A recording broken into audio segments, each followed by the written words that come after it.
Hello, my friend. Welcome back to Mumma Magma Yoga. My name is Tamu, and I'm here with an energy practice this week that is designed to help you move through fear by opening up your throat chakra.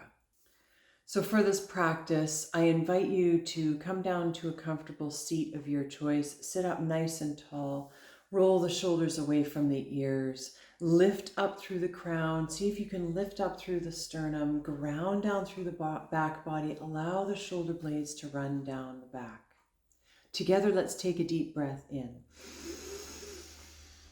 And on the exhale, we'll relax those shoulders away from the ears. Maybe we close the eyes. This time, I really encourage you to sigh it out. Deep breath in. Exhale, sigh it out. Just begin to feel into that throat chakra area. Feel the resonance that your voice makes on the sighing it out. Deep breath in. Exhale, sigh it out. I really encourage you to make the noise. Let it soften your body. Find places where you can lift in the front body and soften in the back body. Let yourself arrive in this moment. Now, first of all, I want you to, with eyes open or closed, you can have your eyes on me or you can go inward and start to feel into your body. But I want you to start to ask yourself, what am I really going through today? How am I really feeling? Can you answer those questions? Can you be real and honest with yourself about where your heart is at today, where your body's at today, where your mind is at today? Give yourself permission for just a moment to really feel into those places and be honest with yourself about what's going on internally. How did you wake up this morning? How are you feeling about your week ahead? How are you feeling about what's rising up inside of you in terms of emotion? And most of all, what do you really want to say to people? What is riding underneath everything? What is the dialogue happening with someone that has caused you pain in the past this week? Be real and honest about that. Because I'm willing to bet you that you're dealing with healing some trauma that occurred in your past, and that you are having conversations either on the dream time or in the back of your mind, or when you're at rest, when you're not having to focus on other things, or being really, the conversation is really dominant and taking over your mind space. And that conversation is what you'd really like to say and have never been able to say to that person who caused you pain in the past. You've suppressed it, you've kept quiet about it. Even now it's grumbling in the background and you're trying to put on a happy face, you're trying to carry on with your life, you're trying to get your work done, take care of your kids, function in everyday life. So what is that conversation? What do you want to say to that person? I highly recommend that you pause this video and go and get yourself a piece of paper and a pen and take a moment to write down what you would like to say to this person. If you felt you had the courage and they were sitting in front of you and you could say whatever you wanted to say to them. You hurt me this way. This is how I feel because of our relationship. Let it pour out onto the page. Try to write out at least 3 things that you would want to say to this person at this point in time. And let yourself really feel the emotion behind what you want to say. Let yourself feel the anger. Let yourself feel the sorrow. Let yourself feel the disappointment. And let it rush out of you. Stop trying to suppress it and tell yourself no. It does us a service to come back to equilibrium, to find the calm in things, and to come into balance. But if we keep a cap on the intensity of our emotions, where anger is trying to tell us something was done that was wrong, a wrongness occurred, an injustice occurred against our bodies, against our hearts, against our minds. And if we don't respond to that and allow it to move at some point, it's going to cause damage somewhere else. It's going to make us feel ill. It's going to cause us to have nightmares. It's going to cause us to have trauma response patterns. It's going to make it so that we can't function in some way out in society in some other level. So at some point, we do need to unleash, we do need to let go of that anger and that disappointment and let it move, like let it clear like so much rubble out of the body. So maybe you decide that writing isn't enough. Maybe you decide that you need to go for a walk, or you need to go lie in bed and scream into a pillow, or you need to go down to the ocean where the wind is blowing and scream into the wind. Maybe you need to cry and bawl and let it out, but somehow articulate that injustice that occurred against you. Let it rip out of your body. Let it move out of your body. Let it unclog in the energy centers of your body so that those energy centers can begin to flow and move. Now, if you can, it is also a really good idea, whether this is with a therapist or with a good friend or with another family member, but someone that you trust, to share these emotions, these feelings with someone else, to bear witness, having someone else bear witness to your pain is a really powerful experience, because then you can be validated in how you feel. You can have reflection and love and someone to bear witness and to stand in the face of the intensity of your feeling and show you that you're still loved, that you are okay, that you can carry on, that you have already survived all of this and that you will overcome, and that it's okay for you to express and be exactly as you are. Because in that sharing with someone else, you create community, you create a sense of safety around yourself, you create new patterns of sharing that show you that you don't have to continuously deal with this stuff on your own and by yourself. So once you have done this practice of writing it down or screaming it out or sharing with someone else, take the time to sit. Let the tears stream down your face. Let your body shake with the intensity of it all, and breathe deeply. So try to breathe into your solar plexus. Try to breathe deep down into the belly and let the body calm. Let it calm. Let it take all the time it needs to take to bring the body back into balance, to allow the mind to settle, to settle, to settle, to settle, to settle, to settle. Coming back down into your roots, letting the shoulders relax away from the ears. Letting the nervous system calm back down. And once you have found that place of calm, letting the body relax, maybe you even start to feel really tired and you need to take a nap. Let that happen. If you need to fall asleep for a while and come back to this, then by all means do so. But take a moment to breathe nice and deep. Relax those shoulders. Soften through the body, soften through the legs. Let the body come back to calm. That place of inner stillness, like a pond in the middle of a glade where no wind is coming in and that water surface is serene. Let yourself come back to that place. And then tune back into your throat chakra. So bring your attention into your throat and feel the residual bits of energy there. So maybe you still feel some tears pushing up against the back of your throat. Oh, maybe you need to yawn. Let it out, let it out. Tune into that throat chakra center and feel where it's at now. Assess where it's at now.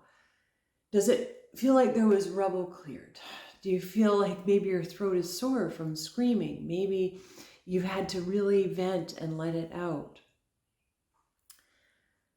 And assess again where that throat chakra is at. Can you feel the freedom you have created for yourself?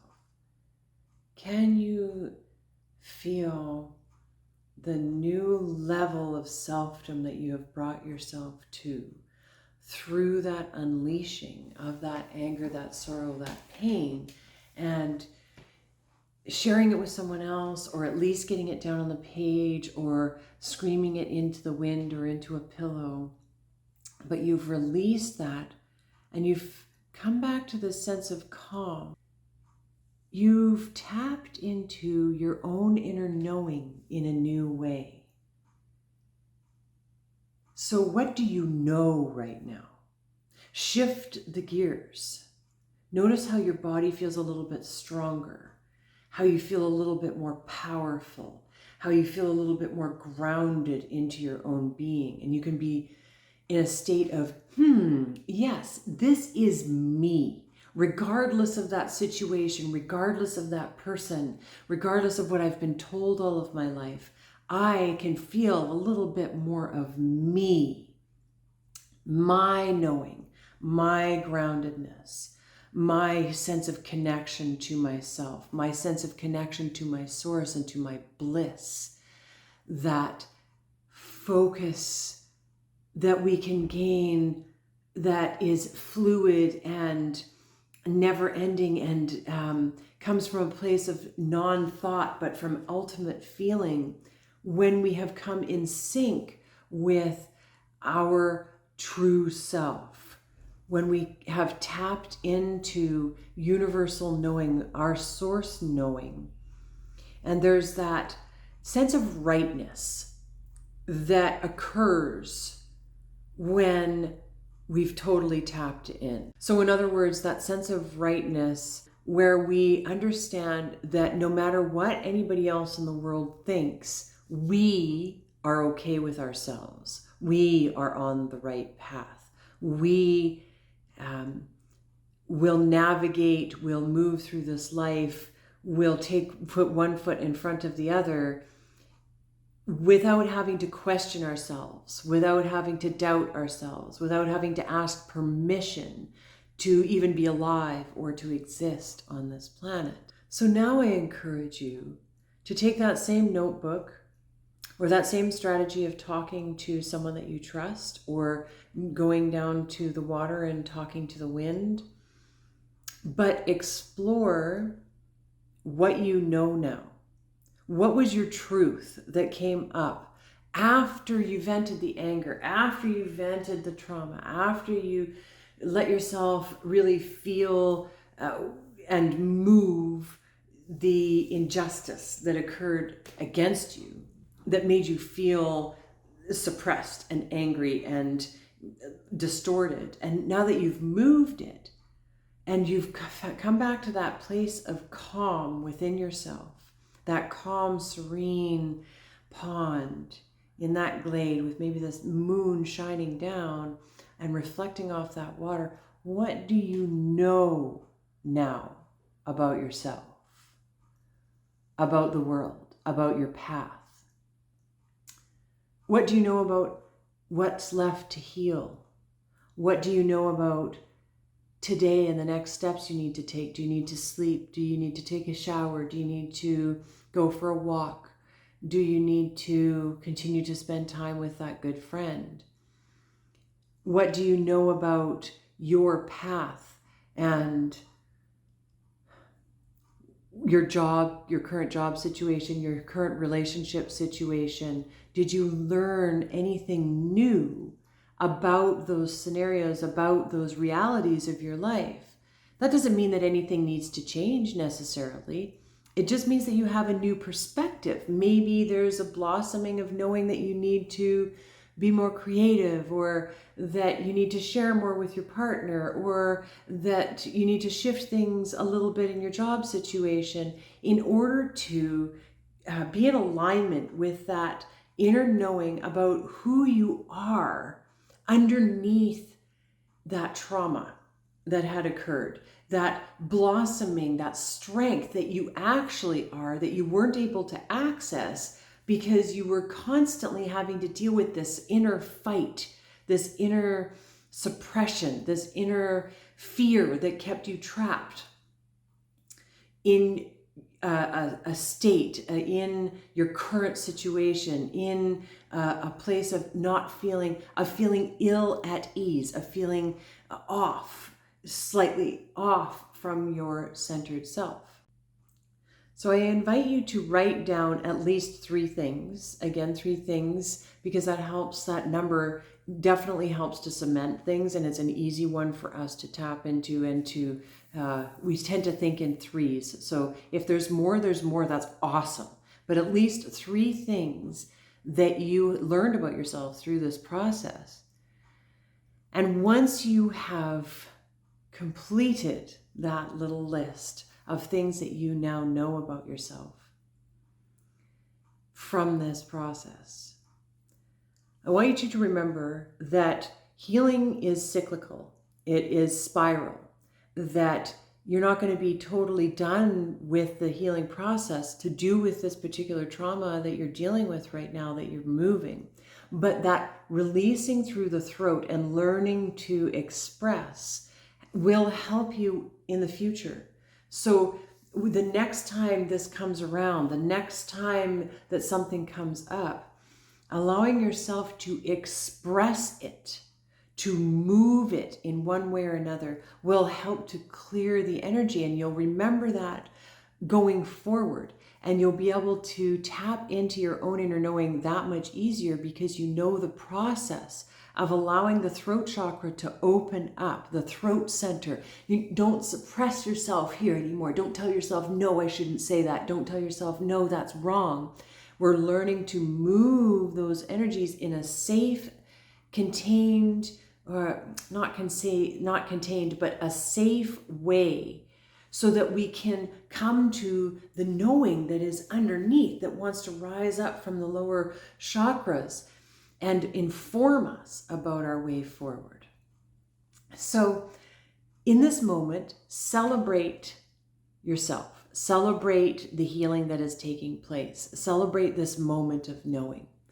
And remember that healing is in a spiral, that growth happens in a spiral. And that the next time that you are confronted with this trauma, with this need to heal, with this place that you're dealing with inside of yourself, you'll be able to deal with it better. And you'll be able to deal with other aspects of as well, other places within you that need healing and need to move. So celebrate yourself. Do something that feels good to you. Laugh with friends. Find something joyous that helps you to remember your joy, your enthusiasm, and helps you to access your sense of bliss. I really hope that this energy practice was helpful for you today, that it brings you to a place of feeling strong within yourself and confident, and moves you into a future of being able to speak who you are with more clarity and with more being in alignment and being true to who you are. So thank you for joining me for this practice today. I hope it serves you well, and I can't wait to see you next time, my friend. The light in me honors, cherishes, and is in such awe of the light in you. I'll see you again soon.